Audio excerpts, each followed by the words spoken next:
So the first topic we'll talk about is what is artificial intelligence. Now, intelligence inherently has a lot of meaning for us, and we're able to understand that word right without a lot of effort. So if I say, "Hey, that guy is really intelligent," or "that girl is really intelligent," you automatically understand what I'm talking about. But defining intelligence has traditionally been difficult for the scientists to have a proper definition of intelligence. Currently, what we kind of tag it as intelligence or artificial intelligence is that a system, a computer system to be more precise, can perform tasks which are normally associated with human intelligence. So, if you really look at human intelligence, right, then you can say that things like visual perception, so being able to recognize people, being able to recognize emotions, being able to recognize, if somebody is famous or somebody is popular, right? Those are kind of the visual perception that we associated with being intelligent. So if a system can do that, if a computer can recognize faces, can recognize celebrities and so forth, and recognize emotions in a human face, then we can say that it's intelligent.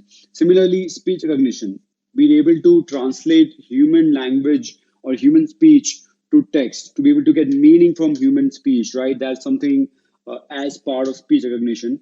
Decision making, be able to decide to take actions. So, for example, you have a fraud monitoring system in an e-commerce site where just looking at the parameters of a transaction, a system can understand that yeah, this looks like a fraud, right? That's a decision. Or by looking at a text and realize that that text is abusive and non-compliant with the standards we have put in the company, and so we should not post this post, right? That's decision making. And translation between languages, so there are various such things that we associate usually with human intelligence, and if a system can do that, we say that it's artificially intelligent. Now, let's look at a little bit of history of machine learning really quickly. So, AI ML is actually really old field, right? And even in 1950s, scientists were trying to develop intelligent system. And at that time, scientists had the same problem that, hey, how do we define an intelligent system? And actually, a scientist called Alan Turing had an idea, right? So he mentioned that, okay, the definition of an intelligent machine in 1950s, right? This is 60, 70 years ago, that if a machine could carry on a conversation that was indistinguishable from a conversation with a human being, then it was reasonable to say that the machine was thinking. So, in short, this came to know as a Turing test. So, in the Turing test, we'll have a machine, and in those days, machines did not have audio devices, right? So machines couldn't speak, of course, nor did they have microphones where they can hear human speech, nor machines had capacity to process national language. So what happened was basically there was a computer, there was a curtain, and the human would interact with the computer, say, "Hi, how are you? How's the weather? Right? What do you think about the recent developments in politics and so forth?" And somebody would enter that to a computer. And if the computer was able to answer back and hold a conversation, right, and the other person cannot say that, hey, who's on the other side, right? On the other side, is that a computer who's giving these answers, or is it an actual human, right? And that was the Turing test. And so Alan Turing said, if a computer can behave like a human, right? And be able to have a conversation with a human and fool a human into thinking that it's human, then it must be thinking. That came out to be Turing test. And in the Dartmouth conference 1956, the word artificial intelligence was coined. So really old word, right? We've been doing this for since 1950s. In 1966, a program called ELIZA passed the Turing test. It was able to fool people into thinking that it's a human who's talking with them. But what people realize is that it was not really a thinking program, right? It behaved like a angry teenager, and for the question that it did not know the answer, like for example, what do you think the weather will be like in the next 7 days, and it did not have the answer, it would just behave like a teenager, like, hey, who cares? I don't care. Leave me alone. and so it was able to fool people in thinking it's real human, but it wasn't like really really smart, right? And so what in the 70s so research went on 50s 60s 70s. In 70s, it's called AI winter, right? Because pessimism about machine learning effectiveness had set in, because people realized that yes, you can have a specialized program which can fool humans into believing that they are actual humans, but they can't do anything meaningful, right? There's not a lot of meaningful stuff that they can do. We don't really have thinking machines. And so there was a lot of pessimism that can we ever get there, right? Can ever machines think and behave like humans? They can recognize faces, recognize language, can actually do that. So in 1990s, machine learning was recognized as a separate branch, right? Separate field rather, in AI. So AI being the bigger Uber field, and machine learning being a subfield inside that.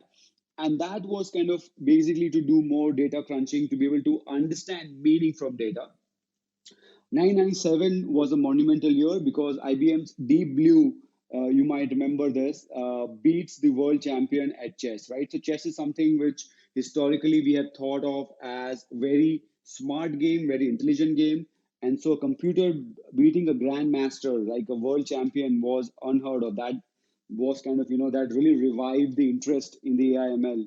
And in modern world, right, in 2010 onwards, machine learning has become integral to literally every software and services that we use. So think of all the intelligent audio enabled devices in your home. You have Cortana enabled devices which can communicate with you with voice. You have Siri, you have Alexa, right? Those are all super duper smart, can converse with you in natural language. Think of all the developments made in applications. So a lot of by some estimates, right, a huge portion of the stock trading that is done is now done by computers.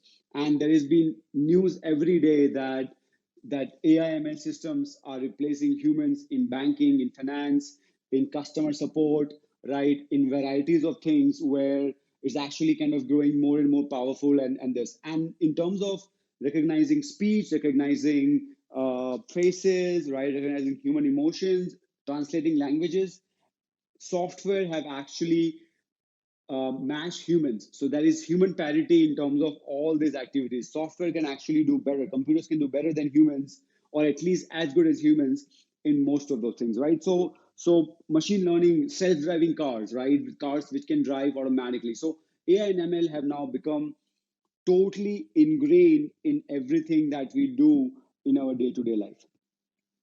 So let's take a holistic view first, right? Before we dig deep and say, how does this work, right? Let's say you have no clue. You're saying, okay, how do I even make such an application? How do you even start? What is the process to this? So let's take one example end to end, right? At a very high level. And then we will start digging deep into each and every section in the next sessions that we have over here. So when we start with our AI and ML projects, right, the very first thing we need is business understanding. We need a business problem to solve. Everything is a business problem. If you think of the self driving cars, that's a business problem. People don't want to drive, right? They might love driving their cars on empty roads, but I don't think I've ever met anyone who says, I love driving in the rush hour traffic. I love driving, going to my home or to my office in bumper to bumper traffic, right? So that's a business problem that I don't want to drive. And similarly, with every AI ML, you have to first start with a business problem. So let's say that here, my business problem is that I'm a bank, okay, and I give out, let's say, on an average year, let's say 1 lakh loans, right? And as you might have heard in the news, that with all these loans, there is a lot of NPA, non-performing assets, which means that people take the loan, but they don't repay the loan, right? And so bank have realized that humans are not good at judging if a loan should be given or not. We are very biased towards people from who look like us. So if you are from a particular state, you are more likely to trust people from that state. If you're a particular community, you are more likely to trust people from that community, right? If you speak a particular language, you are more likely to trust people that speak the same language as you. So humans are inherently very, very biased, right, in terms of decision making. So we want to remove humans. And so the bank is saying, you know what?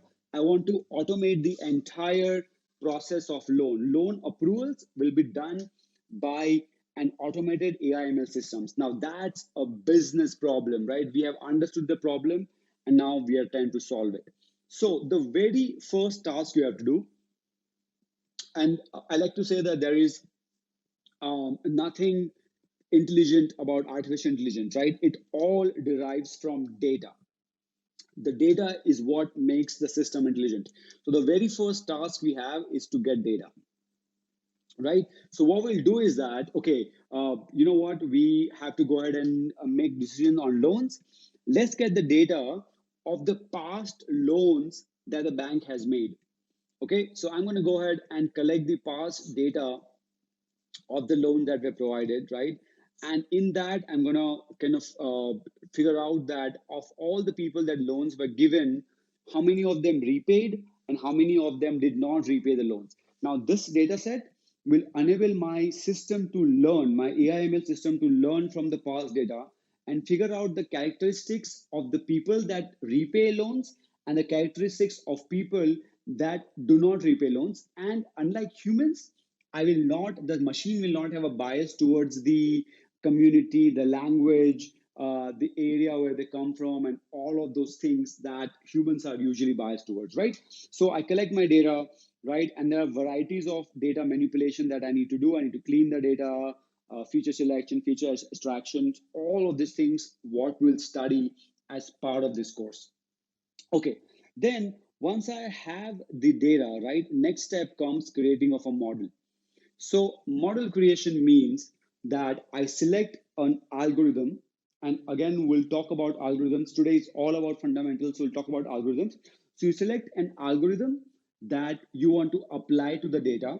So basically, your data, right, plus your algorithm gives you model, right? And the purpose of model is that it learns from the past data, and any new data you give it to, it tries to predict, right? So basically it learns. So the job of model is it will learn from the previous loans that we have given. What are the characteristics of loan payers? What are the characteristics of non-loan payers? And now that we have a new person, right? So when the model is created, first we judge, we make sure the model, we evaluate it, we make sure that it is really good and it's performing well in the lab setting.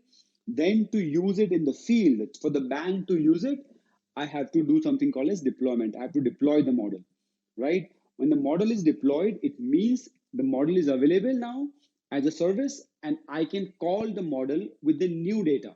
So now a new customer walks up in the bank, right? The loan officer will collect the data of that person, right?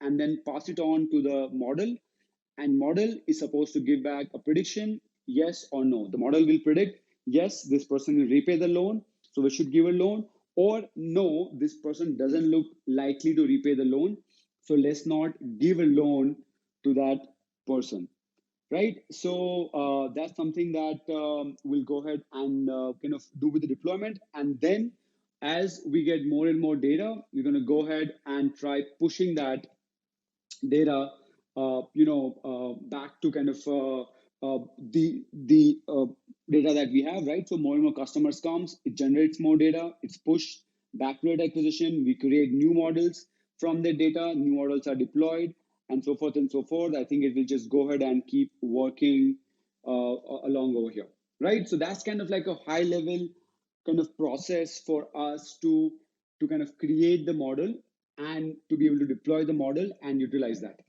Correct? Now let's dig deep into how does our data look like, right? So now imagine what I've done is I've actually gone ahead and collected data from the past loans that were given. So let's say we were collecting a lot of attributes, right? A lot of information about that. So imagine that I have about 1500 data sets, 1500, observations, right? So 1500 people that the loan were given to.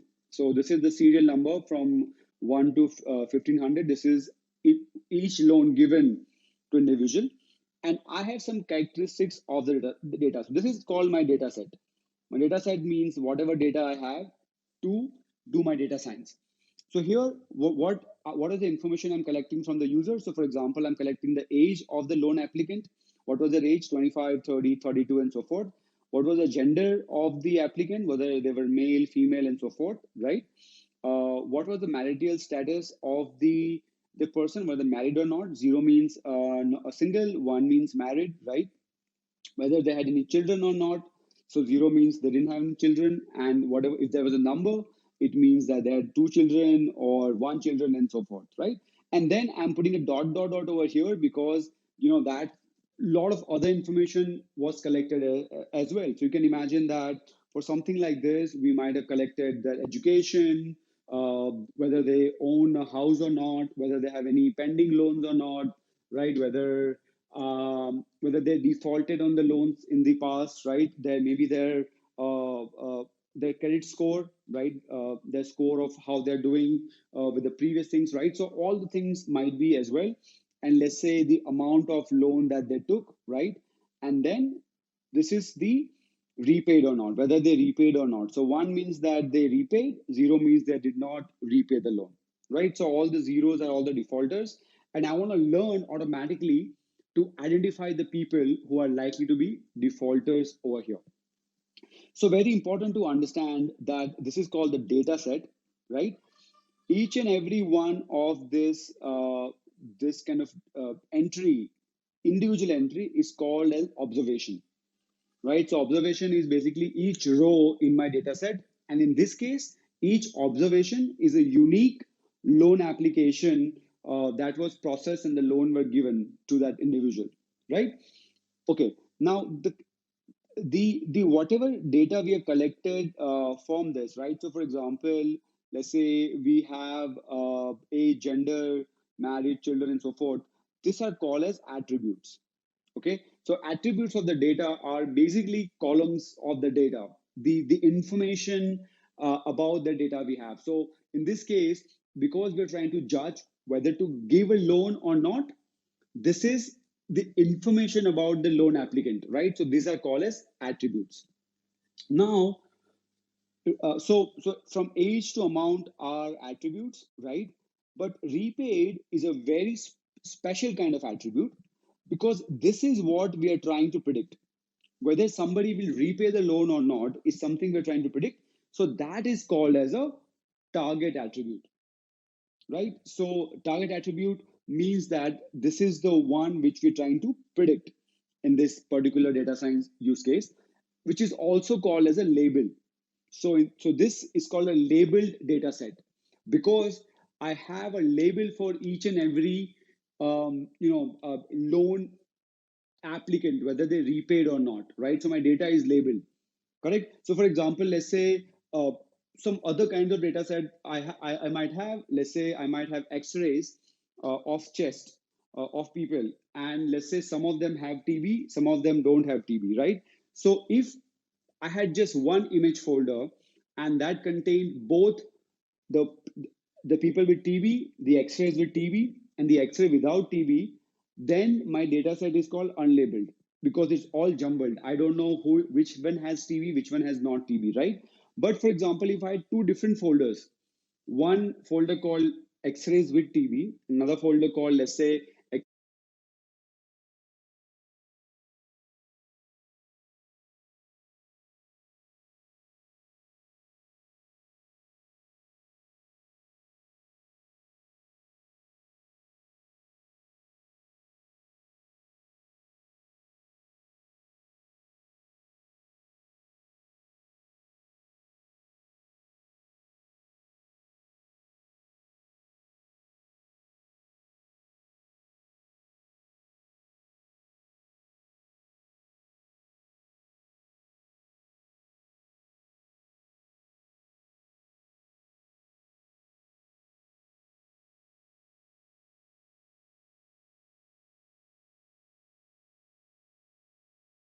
and all the data I have in the validation set to the model and ask it to predict.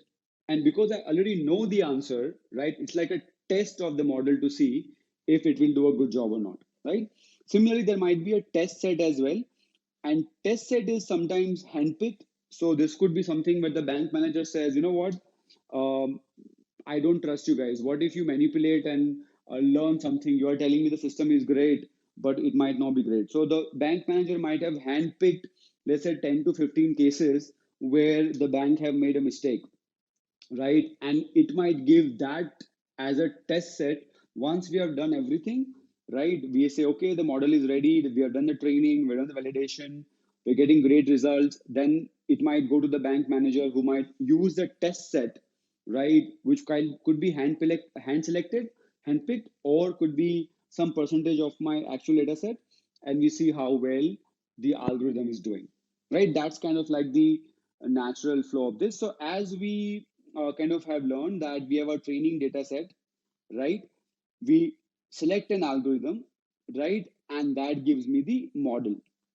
And what the role of the model is, that I can then send unseen data to it, right? So the new loan applicants, and it is supposed to send me back the target attribute or the prediction, whether they will repay the loan or not, right? Now, usually what we do is that we don't just use one algorithm, right? We use multiple algorithms, which creates multiple models, and we try to evaluate which is the best model given some parameters, which we'll learn on session number 3, I believe, right? A couple of sessions later, we'll kind of learn about that later, right? But so we could usually generate multiple models and then evaluate how well they are doing. Okay, so this is kind of like an overall very high level process. Now, let's dig deep into what are the kinds of model we have, what are the kind of algorithm we have to play around with. And here, the three major types of algorithm, right, are first is called supervised, unsupervised, and semi-supervised, right? So these are the three different kinds of algorithm. So let's check what it is. So supervised learning algorithms, right? This is where your data is already labeled, which means that you have data set where you have the target attribute as part of the data set, right? So take a guess. The previous data set we have shown the banking data set, right? Whether that will be a whether I will use supervised learning algorithms for that or not. Did that have a target attribute, right? What do you think? And the answer is yes, it had a target attribute, right? So in that, we already had the data set which figured out whether the loan was given or not, correct? And so because we had the target attribute, because the data was labeled, that will come under supervised learning algorithms. I will use supervised learning algorithms on that data set, right?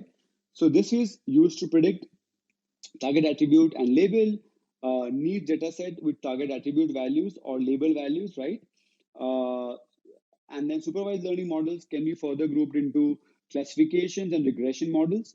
So this we'll talk about in the next section, what those different things are, right? But basically you have further division on that. But just remember that supervised learning means that your data set has a target attribute. Similarly, unsupervised learning algorithms means that we do not have the data labeled, right? We actually our data set for whatever reason doesn't have that label. So an example of this could be, let's say, um, we have a bunch of X-rays, right?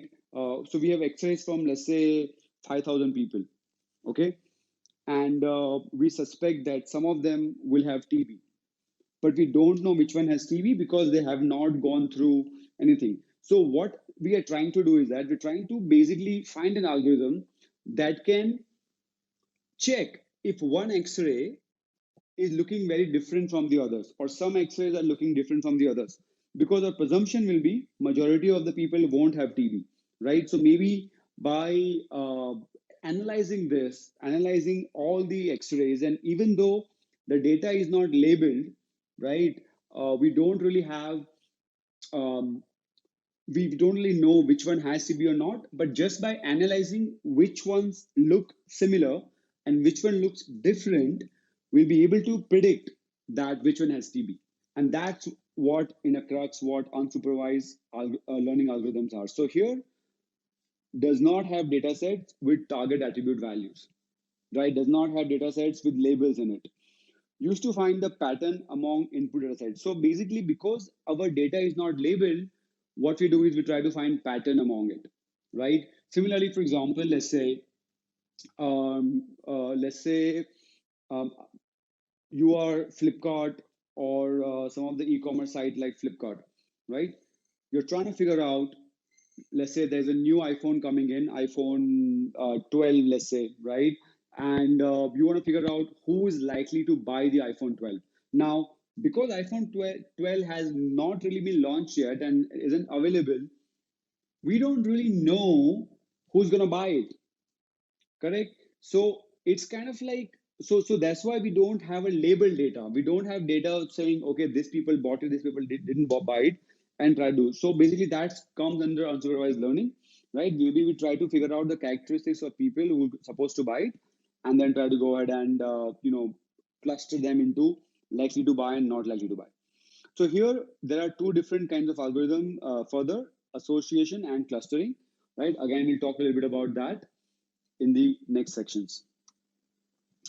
And the next section is called semi-supervised learning. And this class of algorithms work on data which could be, some of it could be labeled, some of it could be unlabeled. So imagine that we're trying to predict. So a lot of times our friends and families upload a lot of photographs of us on Facebook, but they don't tag us. So let's say I'm part of the Facebook team, and I want to figure out, okay, I want to give you all the photographs uploaded of you where you might be present, even though you might not be tagged, right? So as you can imagine, probably if let's say I have 500 images of mine uploaded on Facebook by myself and by my friends and families, right?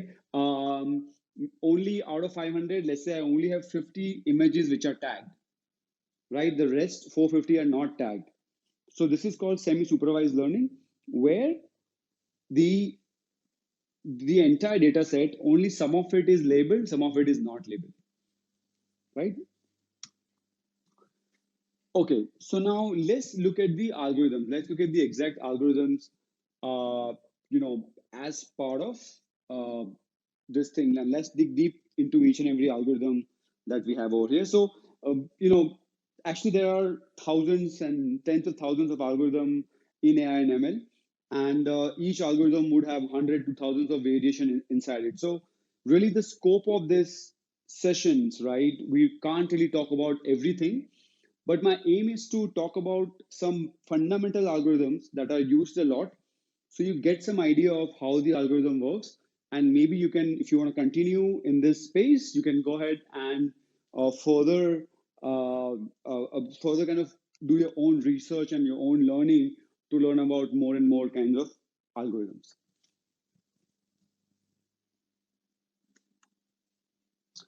Okay, so as part of this session, we're going to talk about four main algorithms. The first one is regression, which is supervised learning algorithm, clustering, and especially we'll talk about the k-means clustering, which is an unsupervised learning algorithm. So here we don't require target attribute being present or our data being labeled. Here we have classification. Inside that, we'll talk about an algorithm called decision tree, and we'll also look a little bit at neural network, yeah, which is also mostly supervised learning algorithm. So here, the further, if I want to kind of divide the kind of algorithms, right, I can have regression, which is a continuous value. So you might get such questions in the AI 900 certification that given a problem statement, they'll ask, is this a regression kind of problem or is it a classification kind of problem and so forth. So it's important to understand that. So in regression, you're trying to predict a continuous value. So for example, regression models give me a continuous output. So for example, I have a factory and I want to predict how much how much should be my output. Let's say I have an ice cream factory and I want to figure out how much ice cream should I make in the factory depending on the demand. I'm trying to estimate the demand and calculate and produce enough ice cream with that, right? So that would be a regression. Then we have classification. Classification divides the data into multiple classes. Forecasting, which will try to forecast a value in the future, maybe something like stock forecasting, right? Stock value forecasting, and clustering. And we'll dig deep into it in the next section. Okay, so let's first talk about regression. So regression is derived from statistics. I think if you, a lot of us in 11th, 12th standard, I think in college, we had regression kind of algorithms, right? So this is actually, if you remember our college, and school days, right? Let's say these were data points, right? And we had to create a line that fits all the data point. So uh, we used kind of regression mechanisms to create a line which was equidistant or the least amount of error, right, with all the points. So if I, in the two-dimensional space, if I have only 2 points, then I can create a unique line which intersects both the points. But in the two-dimensional space, if I have 3 points, right, there is no guarantee that the line can intersect all three because it could the other point could be in some other dimension. Similarly, if we have in the two dimensions we have 50 to 60 points, right, then we won't have a line which goes through all the points, but we can try to get a line which is which can estimate, which is kind of more or less the least amount of error with all the points, right? So how does that work out in data science, right? That doesn't look like something that's useful, but actually it's pretty useful. Regression is very much a very used algorithm. So here, imagine that I have an ice cream factory, okay? Or an ice cream factory guy comes to you and says, help me. So here's the problem they have. Imagine this is the factory of the ice cream, right? It can manufacture, let's say, up to 6,000 kgs of ice cream. So as you can see, here's our max of 6,000, right? Per day, right? And this is, let's say, the stores that buys the ice cream. Now, as you can imagine that the demand for ice cream will not be the stable throughout the year, throughout the week and stuff. So every day, whatever ice cream is made needs to be distributed to these guys. Now, if the demand is low, maybe I have a storage capacity. So, for example, if let's say I manufactured 1,000 kg and the demand is only let's say 700 kg, then maybe up to let's say 1,000 kg I can store in my storage, right? Cold storage, and then it's okay. The next day I can give it from them, right? But what happens is if I overproduce a lot, let's say maybe I produce 2,000 kgs, and the demand is only 700 kgs. My storage capacity is only 1,000, so I can store 1,000, right? Sell 700, 1,700, but 300 kgs of ice cream goes to waste. I have to throw it away because I don't have a consumption of it and I don't have storage for it. So prediction of how much ice cream to make, right, is extremely important in this particular use case. So the ice cream guy comes to me and says, you know what, help me predict. So just to make things simple, I have plotted a 2 by 2 matrix. So I have said, what is my ice cream sale? What is my demand for ice cream? And what is the temperature that day? So in reality, you can imagine that a lot of things might influence the ice cream capacity or the ice cream sales capacity, right? It would be things like whether it's a holiday or not, right? Whether it's a festival or not, right? If it's a Diwali or Eid or Christmas, then people tend to eat more ice cream because they're with their families, correct? And so forth. But let's say to make math simple, to just give an example, I have just plotted a 2 by 2. I've just plotted temperature on the given day and the ice cream sales. And as you can see that even with just this one parameter, I see a correlation. I see that as temperature goes up, right, my ice cream sales goes up as well. Great. So what I've done is I created use linear regression, right, which is a method from statistic, and in linear regression gives me this line, right, which is equidistant from all these points. Okay, or the so not sorry, this line which is the least amount of error, kind of trying to fit all these points. So now what I have done is, right, let's say this is my factory once again, and I want to predict the ice cream. So on a given day, let's say today was Monday, and I want to predict how much ice cream will be consumed. So I'll say, okay, great. Let me ask the weather forecast. What is the maximum temperature? The weather forecast says, well, the maximum temperature today is going to be 35 degrees Celsius. Okay, so I'll say if it's 35 degrees Celsius, then basically produce whatever it matches, right? I will map this and say, okay, this line tells me that basically, if that's the case, I should produce 3,500 kilos of ice cream today because that's one of the demand like, right? And then if there's some surplus, I store it into my this, whatever else, I try to sell it, right? So yeah, and so basically, as you can see, that I predict. So my model, right, is actually this line, that the model which is making prediction is this line. So if I tomorrow, or let's say on Tuesday, it's going to be cloudy and the temperature drops to 25 degrees Celsius, then I'll say, okay, it's 25 degrees Celsius, right? Then actually go ahead and only produce 2,500 kilos of ice cream because I see the demand going down, right? So in this linear regression, as you can understand that the um, the the model actually is the line. The model is the line which fits this. Now, this is actually simple because it's only have one attribute. I've taken temperature, but in reality, it's an n-dimensional space because you could have tens or sometimes even hundreds of attributes used to fit the regression line, right? So you could have things like I said, whether it's festival or not, whether it's a weekend or not, whether kids are at school or kids have holidays, right? Whether there is a cricket game going on because sometimes people, when people are home watching cricket, they don't go out too much, so maybe they eat ice cream for dessert at home, and so demand is high, right?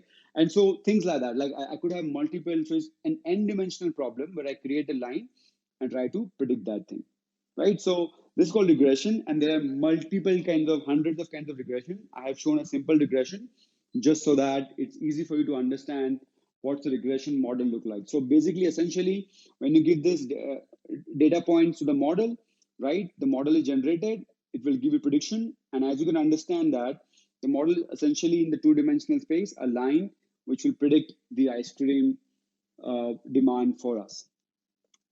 So the advantage of regression, simple to understand and implement, right? It's very simple, as you can probably understand that it's literally in a two-dimensional space is it's just a line which fits, right? In three-dimensional space, four-dimensional space, and so forth as well. You have different kinds of regression, but usually it's kind of fitting the points that you have in that space.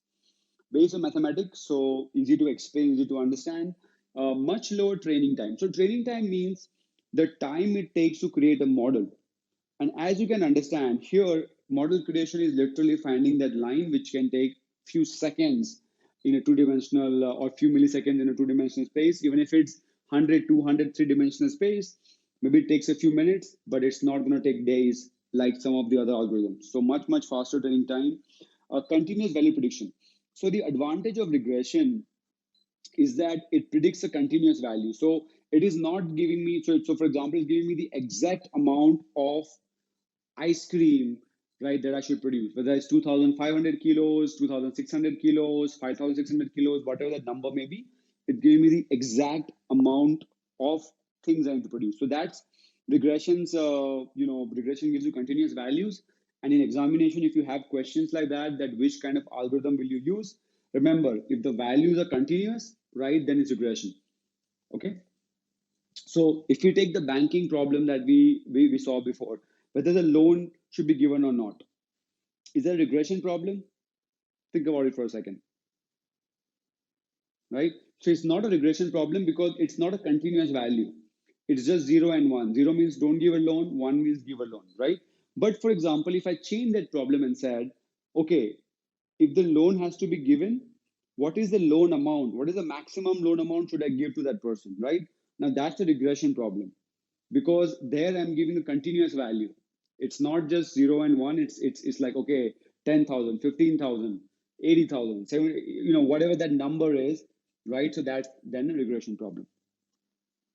Okay, so what are the challenges with regression? It's too simple sometimes for real world problems, right? It cannot handle complicated, so it's too simple. So it works well in many cases, right? But in some cases, it's just too simple. It just doesn't. For example, let's say we want to do image recognition, right? We want to recognize faces. No matter how hard you try, regression is so simple, it's not going to be able to recognize faces. I mean, as far as I understand, right, nobody has been able to do that. That you have regression model which can recognize faces. For that, you require more complicated algorithms that we'll talk about in the next section. So if it can solve a problem, great, is easy, but a lot of problems cannot be solved. So, what is some of the modern use of regression? Predicting demand. Like we said, like we discussed here, that predicting demand is a continuous value, right? So you want a regression model to be able to predict the demand for manufacturing, for electricity consumption, right? For things like, okay, let's say I'm a medical store, then I have to predict how much medicine should I keep, depending on variety of factors. So those all come in regression. Stock price prediction. So stock price prediction, a lot of algorithms in predicting stock prices also use regression to try to predict whether somebody should buy a stock, sell a stock, what kind of operation they should do, and credit assessment, whether somebody should be given a loan. If yes, then how much loan should be given. It's a lot of regression is used for that. Okay, so the next set of algorithms. We we understood what regression is, right? And one of the kinds of algorithm for regression was linear regression, right? And there are hundreds of other regressions available for you to go and study. Similarly, the next set of algorithms, the next bucket of algorithms is classification. So how is classification different from regression? Is that basically it doesn't give you a continuous value like regression. You have different buckets and it tries to predict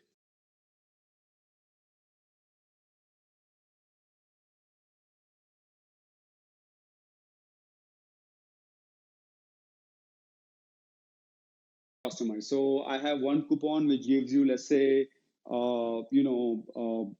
X amount of money for free.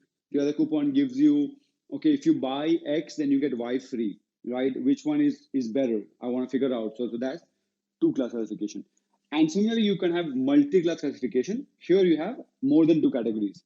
You can have 3, 4, 500, 200, whatever that is. So, for example, one could be what is the mood of this tweet. So I don't really only have positive and negative, but I have a lot of moods. I could be, happy, excited, sad, nervous, right, angry. So you can have multiple categories of mood, and that's a multi-class classification. Similarly, instead of like say only I could have something where let's say for example something like Netflix has 200 rupee service, then they have like this. So there are multiple kinds of service from low with just mobile to all the way to like you can use ultra HD and whatnot, right? So they want to figure out, okay, which service a customer is likely to choose, correct? And based on that act, so that could be something which is kind of multi classification.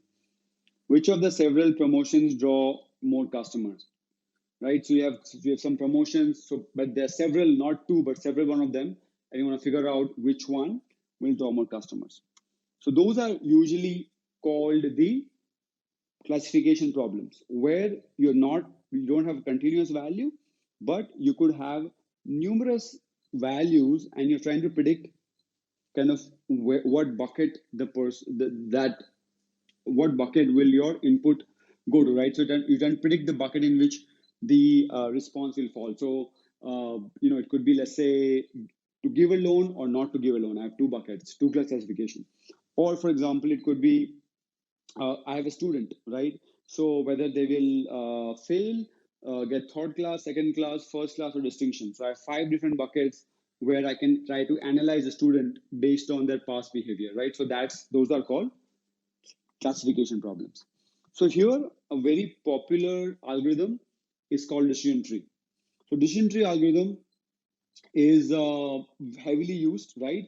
And kind of literally in every software that you will see that we will demo, you will see a decision tree algorithm as part of it, right? So very popular. Let's see how that works. So here in decision tree, basically you have it creates a structure at the end where you have the condition, and each of the leaf is one of the classes. Yeah. So for example, you can say that, hey, will somebody pass, right? So you have students' data with you, and the algorithm learns from it as to what are the key parameters, whether some student will pass, get third class, second class, or distinction, right? So for example, maybe the first condition is midterm marks. So you'll say, okay, midterm marks. Was midterm mark more than 95%? Yes, right? Then basically they're gonna get distinction for sure, right? So this is no. Okay, the midterms mark were not more than 95%. Okay, what was the attendance? Was the attendance more than 95%? Yes. Okay, so maybe they will get first class or something like that. And no means maybe they'll get third class. So the algorithms automatically learn this kind of things from the data, and it creates this tree, and that's called a decision tree. Now let's take a practical example to give you an idea, real world kind of scenario, right? To see how decision trees are created and how they work. So for this, let me take an example of one gentleman. So let's say this gentleman came from US. Okay, so from US he has come to India. So let's say his flat or his house is near a large kind of garden, which had like a ground, right? So in the ground there's a cricket pitch, right? And the gentleman likes to he's a he's a data scientist, right? So he's always curious about solving data science problems, right? And so he sees that on this ground, someday the kids come and play cricket, right? And someday the kids don't come and play cricket. And he couldn't find a pattern. It's not that they are playing, let's say, every day or every other day or something like that. Some days they play, some days they don't play. So he's very curious. He's like, you know what? I'm a data scientist. I should be able to predict when they will play and when they will not play. So for this problem, what he done? So first of all, like we have discussed, to solve any data science problem, the first thing you need is data. You need lots and lots of data. Okay, so of course this person does not have data at this moment, right? Because he knows nothing about cricket and nothing about kids in India. So what he decided was to do is that he said, okay, let me first create my data set. So he realized that, okay, what are the things that could influence kids to play cricket? So he said, okay, weather. Probably weather plays a role, whether it's hot, sunny, overcast, something like that, right? Rainy would have a thing. Temperature, whether it's hot, mild, or cool. Temperature, right? Humidity, the humidity is high or normal, right? Whether it's a school day or not, right? So, of course, you can probably imagine that kids will probably be likely to play more the day they have off at school, right, or on weekends. So you say, okay, school. So school false means that there is no school that day. That means it's either a weekend or a holiday or something. And true means that that day they have school. And play, right? So play is whether they played or not. And basically, so what he did is, let's say, first of the month he observed. Okay, first of the month it was sunny, it was hot, it was high humidity, school was not there, it was a holiday, and played, nope, didn't play. Okay, day number two. It was sunny again, hot again, high weather again. School, was the school there? Yes, school was there. Today was Monday, let's say, school was there, still didn't play. Okay, third day. It was overcast, it was hot, humidity was high, school was false, which means it was off on school. And yes, today they did play, right? So he collected data set like this. So imagine this many observations he had for many days, right? And now he's ready to employ decision tree algorithm to find the logic of how the kids are deciding to play or not and try to predict it for future days. Yeah. Okay. So kind of that's how our data set looks like, right? And with this, he's gonna run first a decision tree algorithm. So how does that look like, right? Okay, but before that, um, so let's do a recap of what we have learned so far. So will I be using a supervised on or unsupervised algorithm? You can type your responses in the chat, right? If you wanted to. That will this be supervised learning or unsupervised learning, right? You probably got it right that this is supervised learning because we have the label data. Okay, so what is the label here? What is the target attribute slash label here? And you probably rightly guessed that the target attribute slash label here is whether they will play or not, right? That's what we're trying to predict. So that's my target attribute or label, as part of this, right? Okay, so now I run my decision tree algorithm. So what decision tree does is that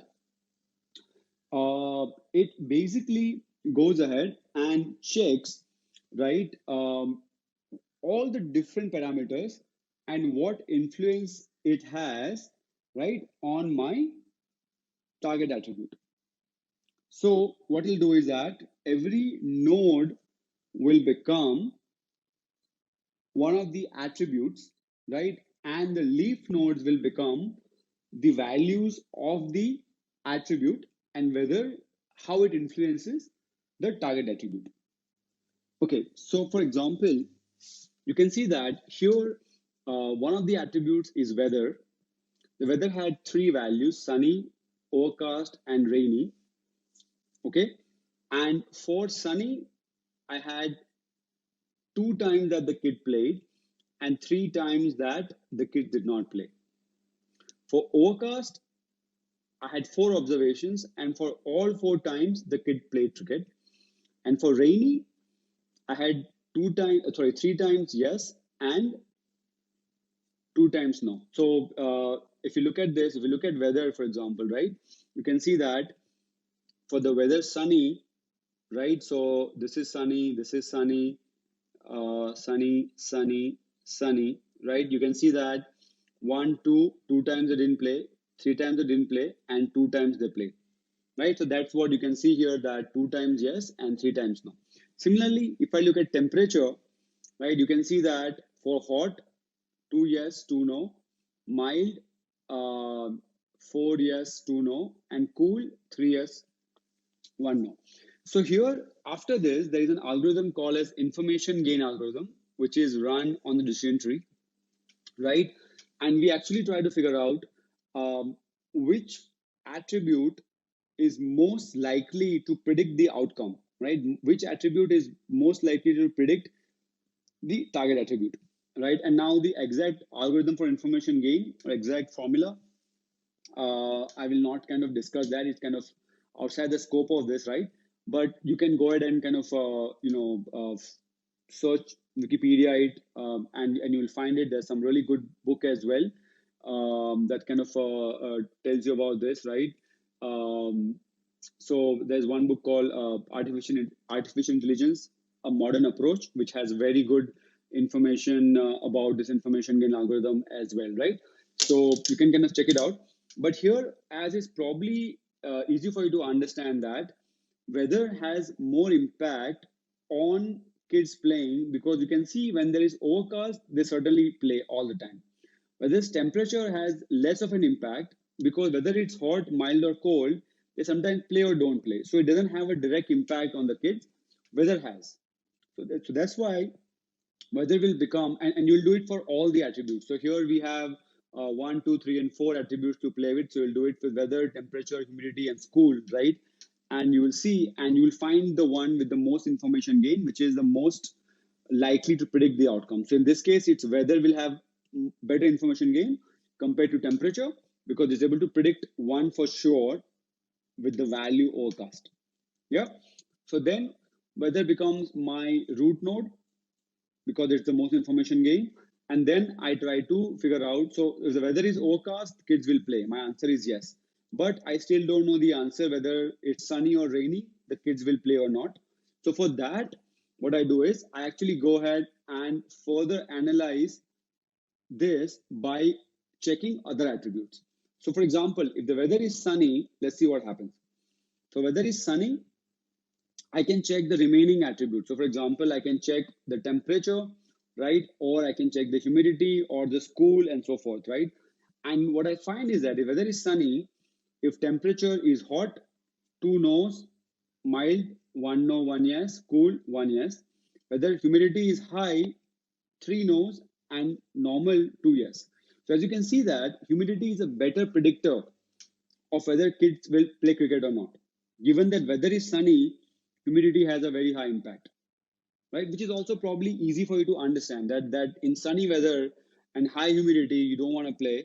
In sunny weather, if the humidity is okay, you might still play, right? So that's a predictor. So basically, this becomes my next attribute, which I use to check my so information gain is higher. So this becomes my second round of attributes. So you keep doing this until you get definite answer for each and every observation that you have in your table. So the final decision tree looks like this. First is the weather. If the weather is sunny, you check humidity. If the humidity is high, then the kids don't play cricket. If the humidity is normal, kids play cricket. If the weather is overcast, kids always play. They love overcast weather, right? It's neither sunny nor rainy, it's just overcast. Kids love it.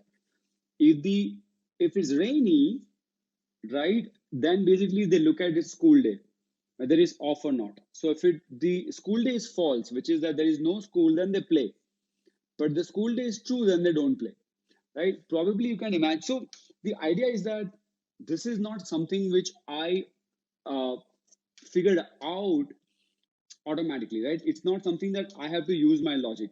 The algorithm looked at the data, analyzed the data, and automatically gives me this decision tree to decide for future. So, for example, now once the decision tree is made, let's say today, right? What were the attributes again we had? We had weather, temperature, humidity, school,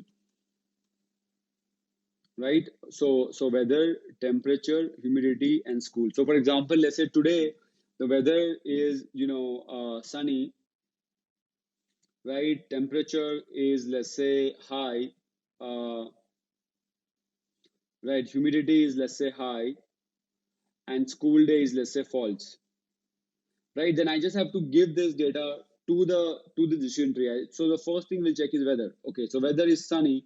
Okay, so we'll go over here, right?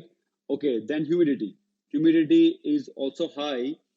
Humidity is high means no, today kids will not play cricket. So that's the prediction that the decision tree will make, right? But remember, the beauty, this probably makes sense, right? That kids love overcast weathers. We all love playing cricket in overcast weathers, right?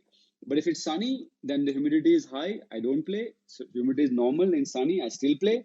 And if it's rainy, then whether it's school day or not comes into picture. Probably because if it's a school day, it's a Monday or Tuesday. If it's raining, then probably moms will say, no, no, no. Tomorrow you have school. Don't get wet, right? Stay inside. But if it's, let's say, Saturday or Sunday, then the parents might also be busy and it's the entire day, and they were like, "Acha yaar, it's okay. Let them go and play," right? So I think that probably is the logic that they're using, and that's what decision tree has made up. So here the advantage of decision tree, as you can see, it's white box, which is easy to interpret and explain, right? Like for example, now this is just a demo, right? But imagine that you are making the loan, right? So you are figuring out whether somebody should get a loan or not, and you decision tree as one of the ways that you can figure it out. Then you get a nice little decision tree which tells you what are the parameters that the algorithm looks at to give the loan or not. So, for example, it might say, okay, maybe the first thing I look at is that have they ever not repaid a loan? The answer is yes, then that's probably bad, right? And let's say then they look at education. The education is high, that's probably good. So that might be the logic, right? That the algorithm has, and you'll be able to understand the logic looking at the decision tree, right? So one of the advantage you have is white box, easy to interpret, useful to also find the most important attributes. So as you can understand that, although previously I might have think that whether it is school day or not has the most impact, but actually that's not the most impact. The most impactful thing is weather.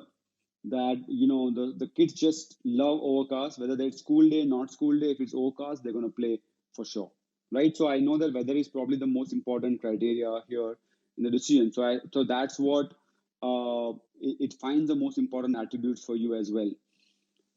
They are not affected by outliers, less data cleaning required. So if, for example, so why this kind of matters is, imagine that if I go back to the slides which where I was explaining regression for a second, right? So you can imagine that I have a very nice line here.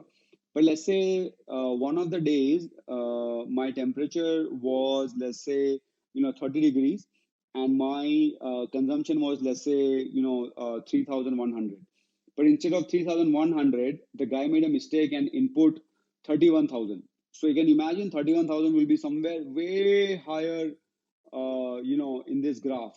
So what will happen is, just one such observations, because now it has to fit all the points, and one point is very wrong but very high, it might change the entire fit to this, right? So now what has happened is, all of a sudden one point can make my prediction very wrong. So now, just to fit this one point, right, all my other predictions are going to be very, very wrong.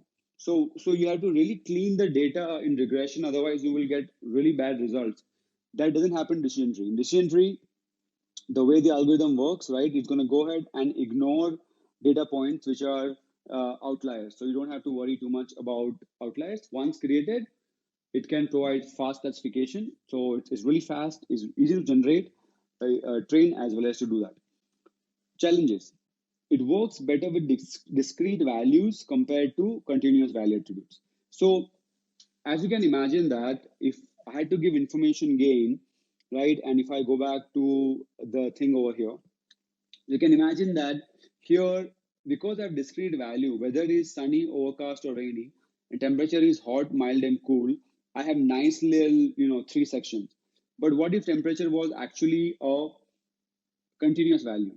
So then I will have temperature 21 degrees Celsius, 22 degrees Celsius, 23 degrees Celsius, 24, all the way to 40. I'll have so many different nodes beneath it.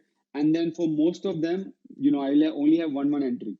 So I'm not really learning a lot from that, right? It will not give me some good results. So for decision tree, sometimes what we first thing we do is we convert continuous values into discrete values. So instead of having exact temperature, I have created bucket here of hot, mild, and cool. So I can say, okay, anything which is less than 20 degrees is into cool, 20 to 30 degrees is mild, anything above 30 degrees is, let's say, hot, and so forth, right? So I'll create bucket like this, and then I'll convert that into this instead of having continuous value like temperature.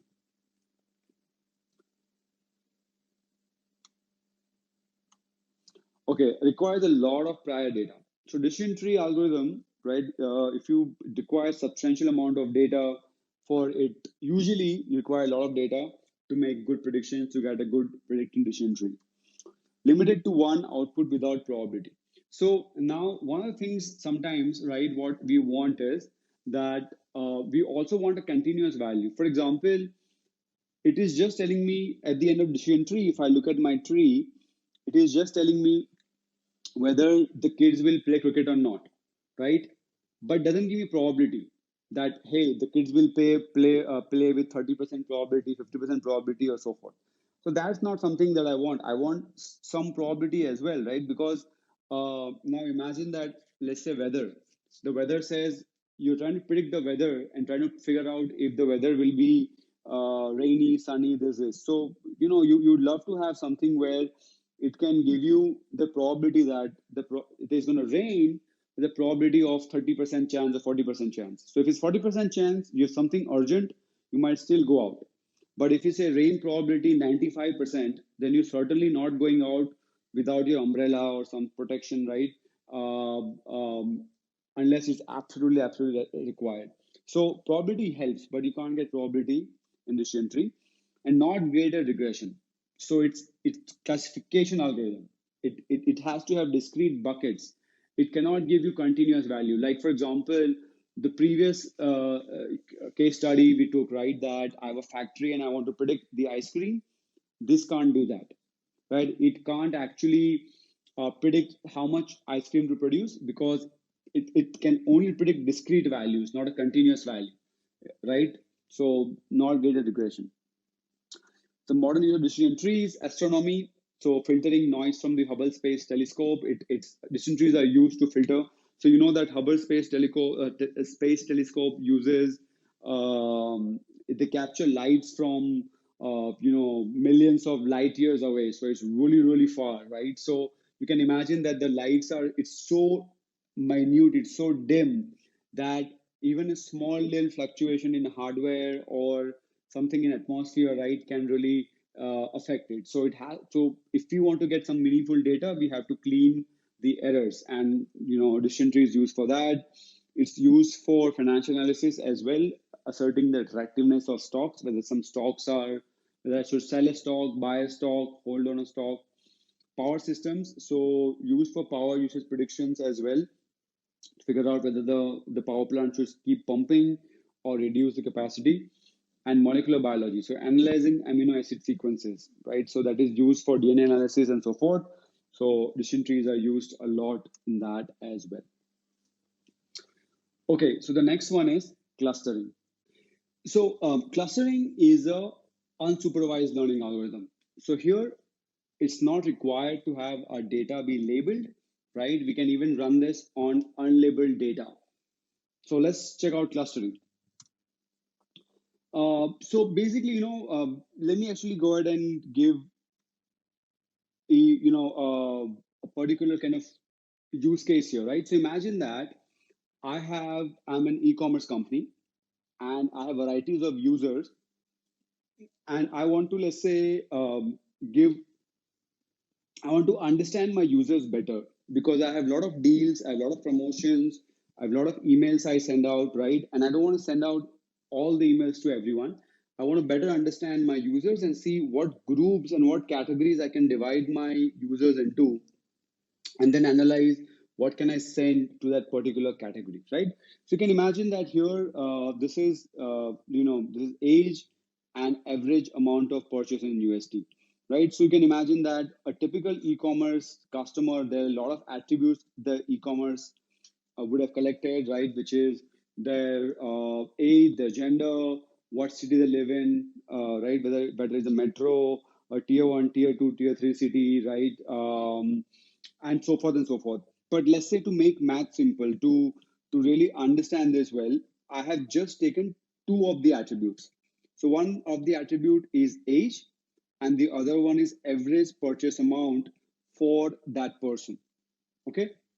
Now, as you can see that if you visually look at this, you can probably figure out that there are three different kinds of users, right? If I say, three different categories or three different groupings, you can probably see that you have like this category here, which is people who are younger people, younger folks, right? Who buy the average purchase ticket size is smaller, right? So they probably buy small stuff there, right? They're kind of low ticket item buyers, right? Over here.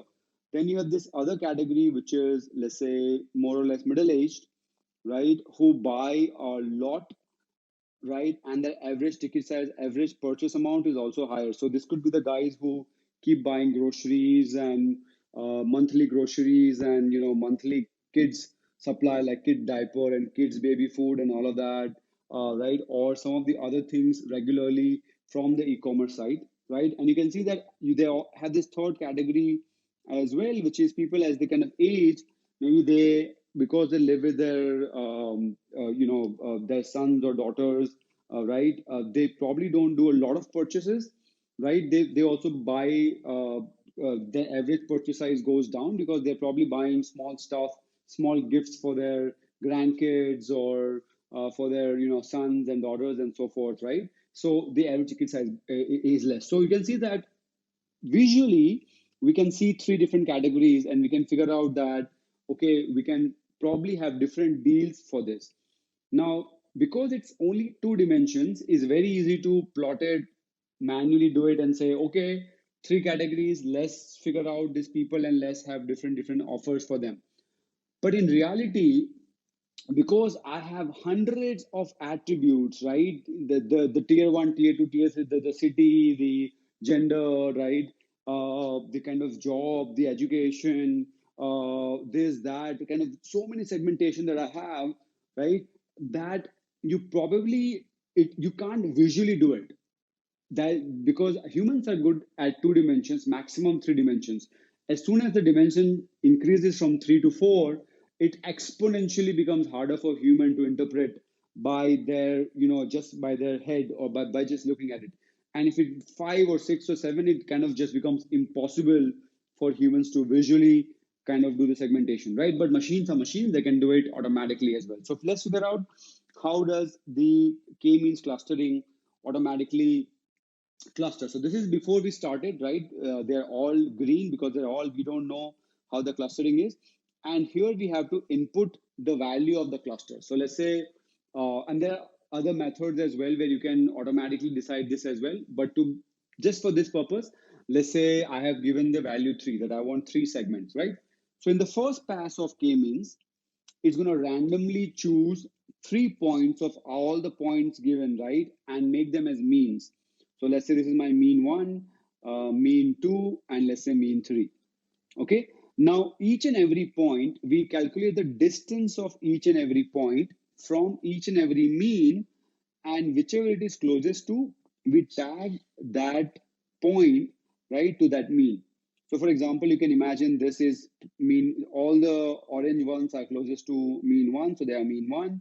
All the green ones are closest to mean two, so they are mean two. The purple ones are closest to mean three. Now, you can see that this did not do a very good job at clustering, right? What we thought the good clustering should be, it's actually dividing up this. So this is my first cluster, this is my second cluster, this is my third cluster. So it doesn't really look like it did a good job at clustering. But no worries, just first iteration number one. Now for iteration number two, what it does is that it actually goes ahead and create, and so all these points, so this is my, cluster one, cluster two, and cluster three. Now it tries to get the new mean, which is the center of all these points. So as you can probably imagine that this mean is pretty in center, so it's fine. The green one, the center will probably move down because the center is here and there are a lot of points over here as well. So if I have center for this plus this, it'll move down. Similarly, if I find the center for the purple one, you can probably imagine that it will move down a bit as well because these points here are away from the mean, so the mean will come a little bit over here. So let's look at the iteration two. So as probably we saw this mean, the mean one remained pretty much where it is, but the mean two went down a bit, mean three went down a bit. Now again, we take each and every point and this check what it is closest to. So you can see that the mean one has a slightly bigger cluster now because a lot of these points were now closer to mean one because the mean two has moved down a bit, right? You still have a lot of these points which are closer to mean two, and again some of these points are now closer to mean one, but you still have the mean three. Similarly, again, we'll calculate the average of this, and as you can imagine that probably the mean will go down a bit because there are more points over here. So this mean will go down a bit. Similarly, this mean will go down a bit. And maybe this mean will also go down a bit because there are a lot of points now which are part of the mean one. So let's look at the iteration three. So now, as you can see, because the mean have moved further, again, we take each and every point, determine where the mean is. And you can imagine that now a lot of these points are closer to this. So, it has this mean one. Mean two has moved down. So these points still have a couple of points, but this is to mean two and mean three. And again, we'll go ahead and calculate. You can probably imagine this will come down by, mean one will come down a bit, right? Because it's some points over here. This mean will also probably come down a bit because again, there are more points over here compared to at the top and so forth. And so this is the iteration number four, and this is my last iteration. So you can see that it automatically using the algorithm is able to classify this is as cluster one, this has cluster 2, and this is cluster 3, which we visually also realize in the two-dimensional space. But the beauty of this is that even if this is a 100, 200 dimension space where humans cannot visually interpret the clusters, this algorithm can still interpret the cluster for you and give you this clustering using the same technique. right? So this is called as k-means. So when do we stop? Well, the stop can be after number of runs. So I can say run 100 times and then stop, right? Also, sometimes you can also have an algorithm which says that if the mean, if the let's say the after 50, I've done 50 iterations. Now I'm doing 51 iteration. If the mean don't change much between the iterations, that means that the mean have found equilibrium. So in that case, I can also stop there. So as you can probably imagine that this is pretty centered. Mean one is pretty centered to where all the points are. Mean two is also very centered to where its points, and mean three is also pretty centered. So the next iteration might not change too much, and so the algorithm might find out that okay, my mean has reached equilibrium. I don't need to change my mean by much. Yeah. And as you can understand that this is where the algorithm can stop and give you the cluster information saying these are the three clusters that we have. So the advantage of clustering, first, you don't need to have labeled data, right? You don't have to have target attribute. As you can see, we did not have target attribute here as well, right? At all. Still, we're able to cluster the data. So it's an unsupervised learning algorithm because my data can be without a label. Yeah. No need to have information about attributes, right? So again, if sometimes what happens is even the attributes could have no name. So imagine I have a sensor and the sensor is just emitting data and I have no idea, right, that what the data is doing because it's kind of just a very technical information and I'm not understanding that. I can still run the clustering algorithm to figure out, the anomaly in it, right? And try to figure out what clustering can happen here, right? So clustering can be even without if my data doesn't have attribute, doesn't have any label. So disadvantage of clustering, result can be different for two successive runs. So because a lot of the what the end cluster ends up depends on the initial data as well. So you can imagine that if I go back to the initial, right? So here imagine that we have we did random, right? And let's say the mean were these three were found as mean randomly. Then as you can imagine that it will be very hard for it to have meaningful because the mean will just oscillate here and not really be able to maybe go and find this thing. So finding good means, and similarly, let's say randomly we select means, right? And let's say the means were selected this guy and this guy, right? Then we can probably end very fast because it luckily the initial mean selected were close to the cluster where the end could be. So between two different rounds, my result can vary a lot, and that could be one of the disadvantages that we have over here,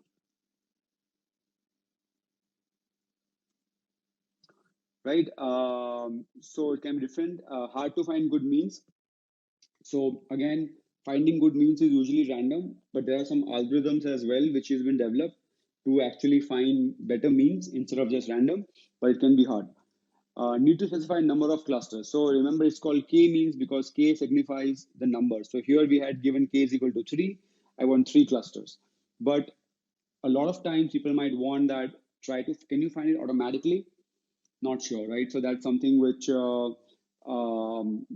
it may or may not happen automatically. There are some algorithms, but it may not work really well as well. So we have to specify the number of clusters in the k-means, and that's one of the disadvantages.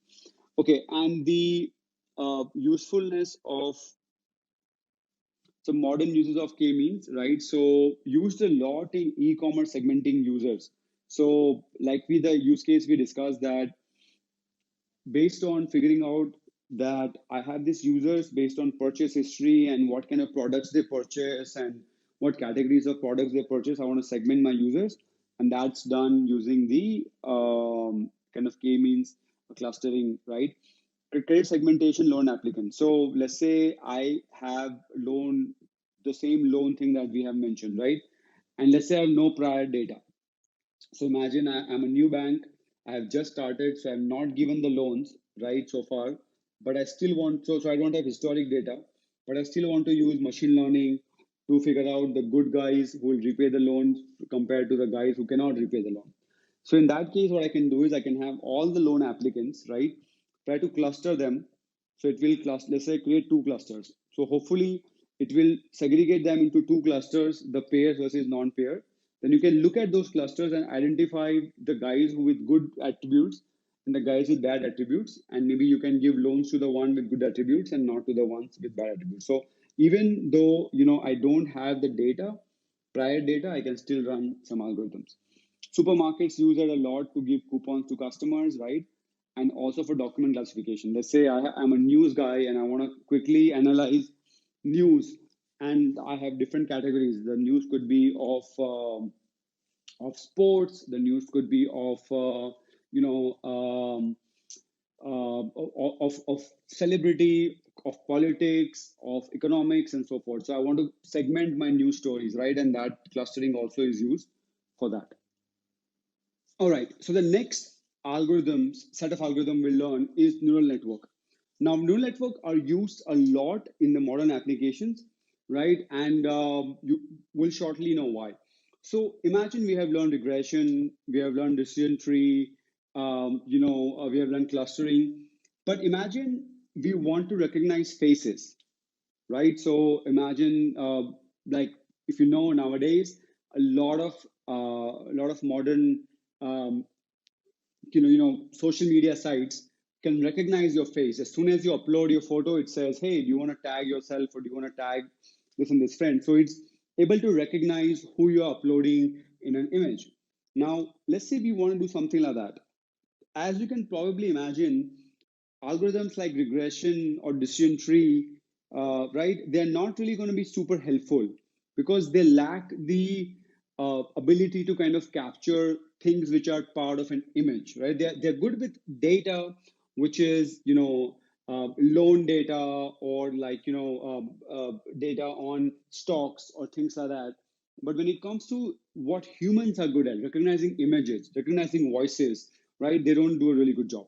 So many years ago, scientists realized that we needed a new set of algorithms, right, to be able to do things like recognize images, recognize faces, voices, and so forth. So what they recognized was that the human brain is really good at recognizing images and voices and so forth. So why don't we mimic human brain? So in a human brain, we have the cells called neurons, right? Which together makes the brain such a powerhouse to be able to recognize images, voices, think, and so forth. So a typical neuron looks like this. There's something called as dendrite, right? So these are connected with the other neurons. So and our brain is electrical. The electrical signal passes in the brain. So a signal from the other adjoining cells, right, comes to the dendrite. The dendrite then kind of aggregates that all those signals. It then passes through the axon and some of the other kind of components of the brain cell, right, of the neuron, and then this either amplifies the signal or decreases the signal. So you can imagine that probably if you had caffeine, right, then caffeine has it might amplify some of the signals. If you had alcohol, it might amplify some signals and it might decrease some signals and so forth, right? So that entire process kind of happens over here, right? And then at the end, the summation of the signals plus the amplifications or decrease that happens over here, right? Either at the end of it, it has a strong enough signal that it passes to the next neuron. So the axon terminal, right, is the one connected with the dendrite of the next cell, right? And whether it will pass the signal or it will block the signal over here, right? So this basically what happens is it creates a circuitry inside the brain where the signal can come, it gets processed, it gets amplified or reduced, and it gets passed. And in the end, this is what made us recognize, images, voices, and some of the other abilities. So scientists made artificial neural network, ANN. So an artificial neural network has input layer. This is where all the inputs come out, right? So for example, if we were, let's say, the loan processing algorithm, and we want to make a neural network for it, this would be, let's say, the age, this will be, let's say, the gender, right? This would be previous loan amount, blah, blah, blah. All the other input will be part of this, right? And then you have the hidden layers, one or more hidden layers over here, right? So let's say so the way it works is that it tries to mimic the neuron. So the input signal comes over there. and then each of these connections has a weight associated with it. So the input comes in, right? Maybe this one has a little bit more clarity. The input comes in, right? And let's say to the three, it is multiplied with the weight W13, weight 13, and that will either amplify if the weight is positive or the weight is negative, then it might decrease the signal, right? And then the signal actually goes ahead and reaches the node over here, right? Then further here, because the input 2 also has weight 2 3, so this signal also passes over here. It is aggregated over here, and then either based on the activation function, right, whether it is going to be passed along or it might be blocked, right, as well. And so it's passed along, then it's further multiplied by the weight W35, and then to the next node and so forth, right? So this is how things are propagated in this. Now at the end of it, right, let's say this person, we know that they repaid the loan, so the expected answer is 1, that yes, we should give the loan, but the expected answer here was 0. Then we know it's an error. So there's an algorithm called error back propagation, right? And what it does is that it goes and changes the weight associated, so that basically this will go ahead and produce 1, or it will try to make it closer to 1 compared to the previous result, right? So that's what's kind of happened here. So this happens again and again, again and again, again and again, until all the weights that we have associated gets optimized and start producing the right result. In the end, this network becomes my model. So for the person that I want to figure out whether a loan should be given or not, I give all the input values. It propagates through this network. Out comes the output. 0 means I don't give a loan. 1 means I should give a loan to this person. So that's how artificial neural network works. And there are, again, so many different types of neural networks, right? Convolutional neural networks, and so forth. So please go ahead and read more about them, right? The discussion about these varieties of this is kind of outside the scope of this discussion. But just to give an idea of this is how the neural network works. Now, in the olden days, right, we had to kind of design this from the scratch. So, for example, when I was in college, good 17, 18 years ago, we had to write our own neural network algorithm. Luckily for you, these algorithms are already pre-built now. So all you have to do is you have to say, okay, I want to use this algorithm, right? The neural network algorithm. And what I want to do is I want to go ahead and let's say create how many hidden layers. So I want to create 3 hidden layers, how the connection should work. This is it. So you just give it's the UI based thing. You give the information in the UI, it creates a network for you, it automatically trains for you. So the amount of information you need right here is severely decreased, because a lot of this is just pre-programmed for you. But you need to understand how this works, so that you can tell, okay, I want maybe 4 nodes or 5 nodes or 10 nodes internally, and so forth and so forth. How does that work out is something that you can judge here, right? So this is something which is you can do. So you don't have to develop it from scratch. There are libraries you use or UI you drag and drop, and you give the values and it works out for you. So what are some of the advantages of neural network? First is great. Basically, this is the first only thing that can solve a lot of complex human-like problems, like recognize images, recognize voice, a lot of language translation. All of this requires this. It's also great with the continuous value attributes, right? So it can give you not only 0 and 1, whether the loan should be given or not, but it can give you, let's say, if it gives you 1 means it's strong, yes, the loan should be given. But if it, let's say, 0.6 means that, okay, the loan can be given, but with a low probability or something like that. Can take thousands of attributes, right? No need to understand the domain of the problem. A lot of times, you don't need to have some, with neural networks, you set up the neural network, you basically give it the set up the structure, run it, and it might give you great results without having to really understand the domain problem.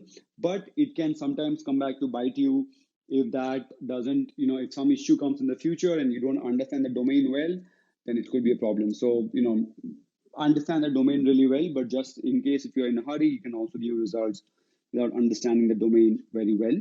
Usually higher accuracy compared to other classification techniques. and lots of libraries and implementations are available for you to play around with this. So challenges with neural network, it's a black box, right? So you can imagine that if when this neural network is trained, basically when we say the neural network is trained, the model is basically this network with the with weight. The W13 weight is let's say 0.6, W14 is let's say 0.75, W23 is let's say -1, W24 is let's say -1.25. So that's the neural network, right? So unlike decision tree where you're able to transfer the decision tree and figure out why the decision was made, here it's literally impossible for you to figure that out just by looking at the weights. So the results are black box, right? And that sometimes can be very challenging. So one of the there's actually a research paper that so one of the companies use neural networks for language translations, right?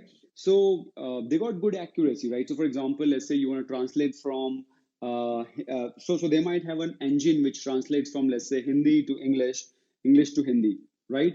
So that, and then maybe they have an engine which translates from English to Spanish and Spanish to English. So they were expecting good accuracy for linear translation, that English to Hindi, English to Spanish, and so forth. But the accuracy for let's say Hindi to Spanish was not that great, right? And they didn't, and they started using neural networks, and they expected that that will be bad there as well, right? Because usually what happens is you translate from Hindi to English first and then English to Spanish. So two translations make the accuracy not so great. But to their surprise, they had excellent accuracy. So now they had a challenge. They had to explain why the accuracy, or they had to understand why the accuracy was so great, and it was a black box. So the project took like a 1 year to complete, but then they were questioning why is it better in this third party translations, and that took them another year to analyze and study, right, the results. So understanding creating the neural network took less time than to understand the results sometimes. So that's why it's a black box and not possible to check or understand the results. It's not very easy. Training takes a long time. It's training because these neural networks, the weight optimization takes a very long time. So it can sometimes take days, weeks, right, to get trained. So, and it takes really, really good CPU or GPU to process it. So, if you run it on your own machine, on your own laptop or something like that, it might take days for you. And for those days, the laptop might be kind of unusable because it takes a lot of CPU and RAM out of it, right? And sometimes domain knowledge can be exposed later. Like I mentioned, that sometimes you do it really quickly, but the domain knowledge, lack of domain knowledge, can come later to bite you. So modern applications, right, that uses this kind of technologies, right? So predictive analysis, right? So predictive analysis, you want to figure out somebody's credit risk. You want to figure out predicting late payments when somebody's supposed about to do late payment. You want to figure out when a machine in a factory is supposed to fail right before it actually fails. You want to figure out things for like plane that you want to figure out before the engine fails of an aircraft in the flight, that hey, there is some issue with the engine and we need to fix it. So for a lot of that, neural networks are used. We have also clickstream analytics, clickstream analysis. So figuring out where people are clicking, what's happening, and how can we optimize, right? So that's something which is also neural network is used for. Things like fraud detection, detecting fraudulent transaction is also something. And neural networks are used a lot for things like image recognition, voice recognition, language translations, and so forth. Things where humans are really good at. All right, so the last chapter of the day is responsible AI. Throughout the day, we have seen how powerful AI is, right? What powerful applications can we build with the help of AI ML? So, with power comes responsibility, and we have to use the AI responsibly as well. You'll get a few questions on this in your certification as well. So, the challenges and risk with AI, the first challenge or risk is that bias can affect results, which means that if your data is biased, then your AI will learn from the biased data. For example, if you have a loan data and is it's the AI is learning from past data, and past data discriminates against a gender. So let's say in the past, the loan officers were not giving loans to females. Then the AI will learn from it, and it will also have the same bias. So we have to be really careful that our data doesn't have bias in it. Otherwise, the AI will also have bias. Errors can cause harm. So think of an autonomous vehicle experience where a system failure can cause collision, cause death. So we have to be very, very careful that the errors we make in our AI can harm others really severely. Data could be exposed, right? So imagine that you have a medical bot which has sensitive patient data, and if it's stored unsecurely, it can leak, and some sensitive patient data can be exposed to everyone. So that's probably not good. Solutions may not work for everyone. So imagine a predictive app which provide, let's say, no audio output, right? Just visuals. So for users who are visually impaired might not be able to use that app, right? So then that's not good. We need to think of how our solutions can be inclusive for all the able people, right?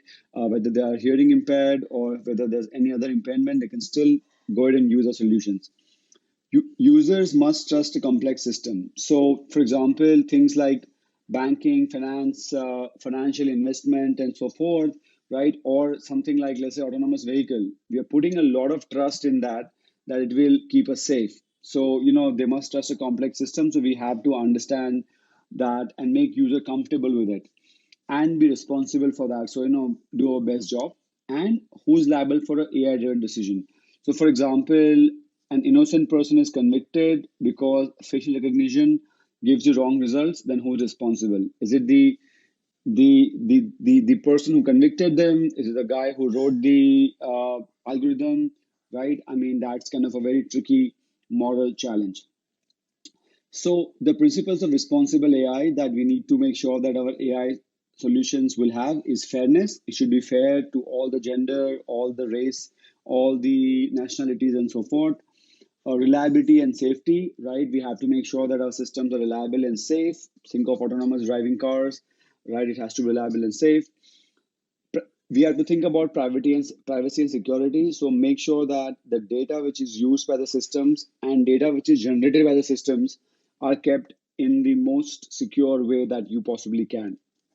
Inclusiveness, we have to make sure that our AI applications are inclusive, which means that they are for everyone. For folks who maybe are visually impaired or hearing impaired, they should still be able to use our system. Transparency, the decisions that are made are transparent, right? And we should be able to justify the decisions. And accountability, that we should be able to audit all the decisions that are made, and there's accountability for decisions that are made, so that we can go back in time and check why something was done, and like have an audit trail of the things, right? So this is a fairly lengthy topic. I just give you a brief intro for it. This URL is extremely important. Microsoft is at the forefront of responsible AI, and they are the leaders in this space. So just take a screenshot of this, if you wanted to take a note down the URL, microsoft.com/AI/responsible-AI, and get more information on this topic from there, right? I wanted to give you some sample questions for AI 900. So from what we have learned so far, what kind of questions can you expect in the AI 900 certification? So question number one, a cement manufacturing company wants to predict how much cement should they manufacture on a given day. What kind of data science problem is that? Is that a clustering problem? Is it a regression? Or is it a classification? You can type your answers in the chat as and when you get a chance. Okay, think about it. What would be the answer? Right, so as a lot of you have guessed it correctly, it's a regression problem, right? Because to predict how much cement to manufacture on a given day, that's a continuous value, right? That probably will be 1 ton, 2 ton, 100 ton, 1,000 ton, whatever that number is, right? It's a continuous value. So it's a continuous value, it cannot be clustering, and it because clustering is grouping of data into different clusters. That's not what we're trying to do, and it's not classification, because classification will have finite amount of categories, and you kind of put your stuff into that, right? But this is a continuous value, so it's regression. B is the right answer. Question 2. As a data scientist, you are required to create a model that can evaluate if a loan can be given to a given customer. You have data of past customer who were given a loan and whether they paid or not. Something we discussed in the first section, right? That you have previous data of loan payers, if they paid or not, you have the information, right? What kind of algorithm will you use to create a model? Supervised, unsupervised, or semi-supervised? Okay, think about it. What should be the answer? And you probably guessed it. And you can type the answer in the chat actually. That will give us an idea of how you guys are doing. Great. So as you probably have, guessed that it's a supervised learning algorithm, right? Because we have the prior data, the data is labeled into who paid and who didn't pay. So it's a labeled data set, right? And so we'll be using supervised learning algorithms. Question number 3. You have a data set from a radio taxi. So radio taxi is like Ola or Uber, right? Taxis which you can flag through an app. So you have a data set from a radio taxi which has the distance traveled, taxi ID, and total fare, right? So it has taxi ID. So each taxi will have a unique ID, I guess, right? The second column is total fare, right? And the third column is distance traveled, right? So you have 3 columns: taxi ID, total fare, and distance traveled. You need to generate a model that can predict fare for a passenger, right? So you are total fare is something that you're trying to predict, which is the label for data set, right? So which attribute is a label attribute for this data set? Is it distance traveled? Is it taxi ID? Or is it total fare?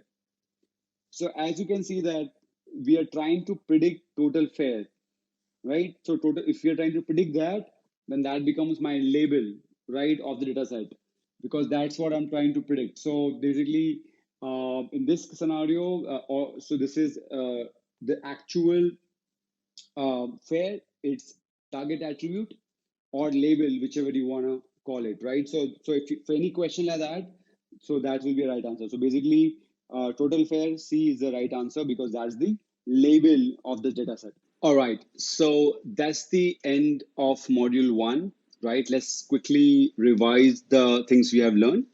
So we went through the data science life cycle, right? We talked about how a typical data science project life cycle looks like. We also did data nomenclature, where we went ahead and talked about what are the attributes, what's a target attribute, what's a feature, right? What is training data, testing data, and so forth. We talked about varieties of algorithms, especially the supervised, unsupervised, and semi-supervised kind of algorithms. We deep dig into decision trees and neural networks and clustering and so forth, right? And how that works out. And in the end, we looked at responsible AI. What are your responsibilities to actually, how do you responsibly use these AI technologies that are provided to you, right? So that's module 1. This is just the beginning. Next module is module 2, building machine learning models on Azure. So this is a super duper fun module. You have to join back for this. We actually, so you saw the fundamentals of machine learning in this module. In the next one, we actually go ahead and do a lot of. The first thing is we look at the Azure AI ML platform. We look at what are the things that Azure provides in the AI ML platform, right? What are the different options do I have?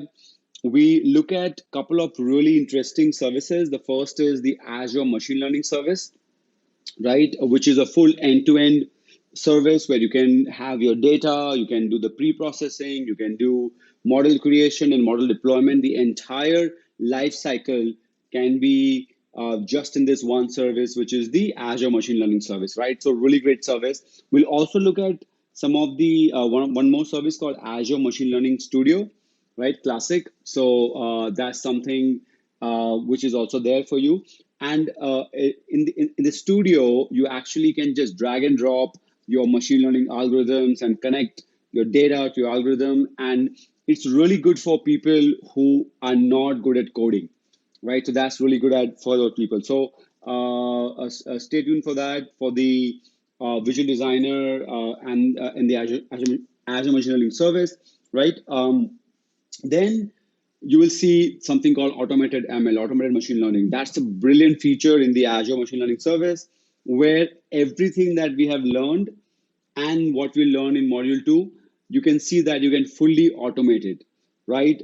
Just few clicks, not no don't have to write a single line of code, just drag and drop, and automated machine learning automatically chooses the best algorithm for you, creates the best model for you without having to write a single line of code. So this is where we will learn how to actually solve problems, right? We have just in the module 1 is just the fundamentals. Module 2 is where we learn everything about how to solve real world problems using the machine learning algorithm. So really great module. Hope you join. I'll be your instructor for that as well. So really hoping to see you in that module. Um, and one more important step for you is to claim your something called as MOC, Microsoft Official Curriculum, and your Azure Pass. So Microsoft Official Curriculum will help you. It's the standard book from Microsoft to help you study for the AI 900 certification. That's why it's called Microsoft Official Curriculum, right? So it's a wonderful book. There's a lot of information in there, and it's in digital format, so you can access it from anywhere, right? So to be able to do that, please go ahead and copy this URL. My team will also send that to you in the Q&A box, right? But please go ahead and copy and bookmark this. So just go here, ms.clouded.com/AI for students, right? All lowercase. So once you reach here, it will look something like this. You have a claim your MOC and Azure Pass button, right? Just click on this button and it gives you the MOC as well as the Azure Pass. So these numbers are very important. Just copy them and keep them safe. Copy them and keep them safe. So MOC gives you the Microsoft official curriculum that you can use as, like I said, it redeems, when you redeem it, it gives you a book. And it's a nice book which you can use for reference and kind of reading. And, for future, if you have any questions, you can go back to that.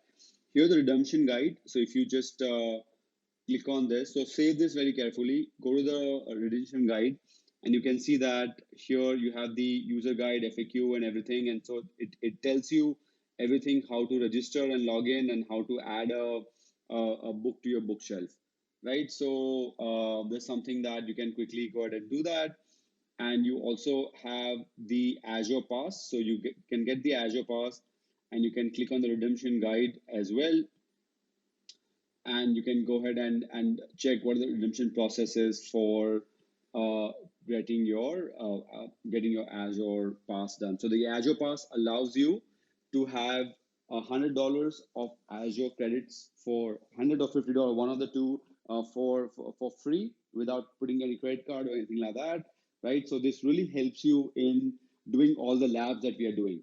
So please finish these steps. Go over here. So this URL and claim your Azure Pass and your Microsoft Official Curriculum both from this. Okay, so now before we end, here are some of the go-tos for Module 1, right? So please take a screenshot. My team will also copy paste these links in your chat. So please take it from there. Before you join Module 2, try your best to finish this go-tos, right? This is your homework. If you can finish this, then you will come much better prepared to be able to handle Module 2, right? So just are some of the links. Some of this is just reference, and some of that is links to MS Learn, where you can actually revise everything that we have learned and kind of do some hands-on. And it's a really great site for you to kind of explore more in the data science, right? So please take a screenshot, and my team will have the links in the chat, so you can just copy paste, keep it very safe, bookmark them, so you can go and finish these go-tos before we join before we join for module 2. Now we'll start the Q&A. So please go ahead and ask your questions and we'll answer via chat, right? So my entire team and I will be back and we'll be answering those. So you have the Q&A box, please ask questions there. Some questions are good, then we'll reply all. So you might get answers for questions that you might not even ask because we feel that it's important. So we kind of broadcast and we answer that. So please ask your question via chat.